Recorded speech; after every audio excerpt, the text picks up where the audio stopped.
Assalamualaikum warahmatullahi wabarakatuh dan salam sejahtera. Hari ini saya akan membincangkan mengenai Badan Judisiari di Malaysia, iaitu salah satu tonggak utama dalam sistem pemerintahan negara. Dalam sebuah negara demokrasi berparlimen dan berperlembagaan seperti Malaysia, terdapat 3 cabang utama kerajaan: legislatif yang menggubal undang-undang, eksekutif yang melaksanakan dasar dan undang-undang, serta judisiari yang mentafsir dan menguatkuasakan undang-undang.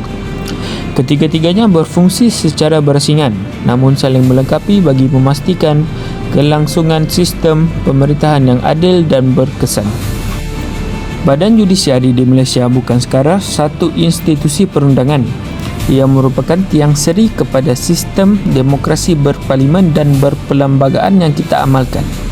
Badan ini menjadi benteng terakhir dalam menegakkan undang-undang, menjamin hak-hak rakyat serta memastikan keadilan ditegakkan secara telus dan saksama.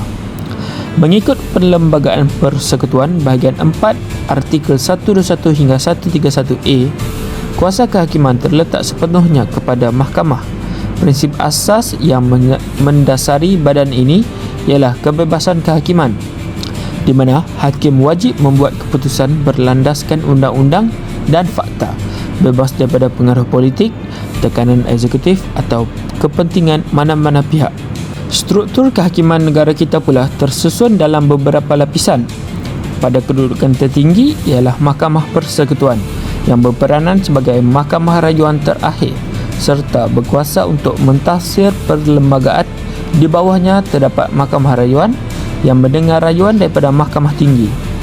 Mahkamah Tinggi pula wujud dalam 2 kuasa bidang, iaitu Mahkamah Tinggi Malaya serta Mahkamah Tinggi Sabah dan Sarawak. Mahkamah ini mempunyai bidang kuasa luas dalam kes sivil tanpa had nilai dan juga kes jenayah serius termasuk yang melibatkan hukuman mati. Manakala di peringkat yang lebih rendah terdapat Mahkamah Seksyen dan Mahkamah Magistrate. Mahkamah Seksyen mengendalikan kes sivil bernilai antara 100,000 hingga 1 juta serta kes jenayah dengan hukuman sehingga 20 tahun penjara. Sementara itu, Mahkamah Magistrate mendengar kes sivil yang bernilai di bawah 100,000 dan kes jenayah yang lebih ringan.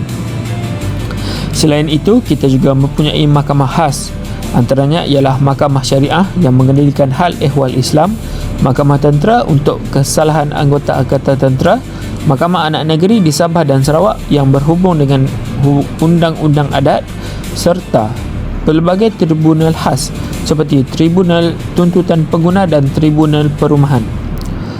Fungsi Badan Judisiari ini bukan sekadar menjatuhkan hukuman.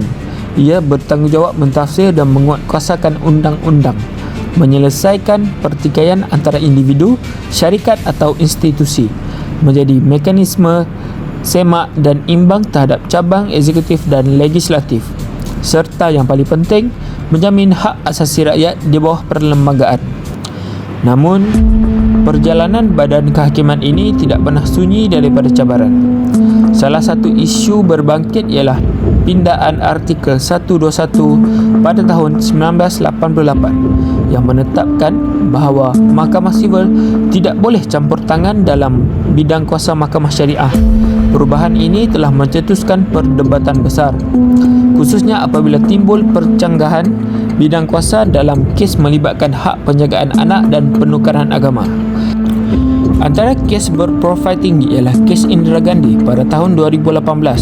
Dalam kes ini, bekas suami beliau menukar agama 3 orang anak mereka kepada Islam secara unilateral, iaitu tanpa persetujuan ibu.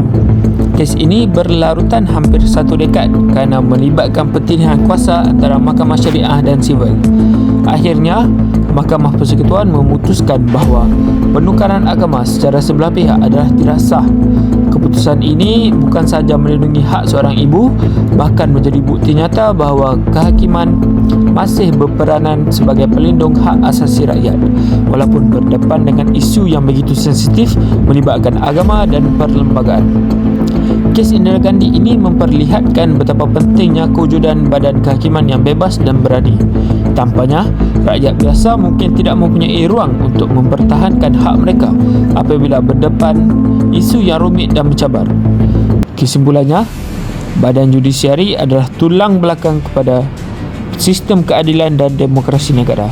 Tanpa badan ini, tiada mekanisme semak dan imbang dan keadilan boleh terancam oleh kepentingan kuasa.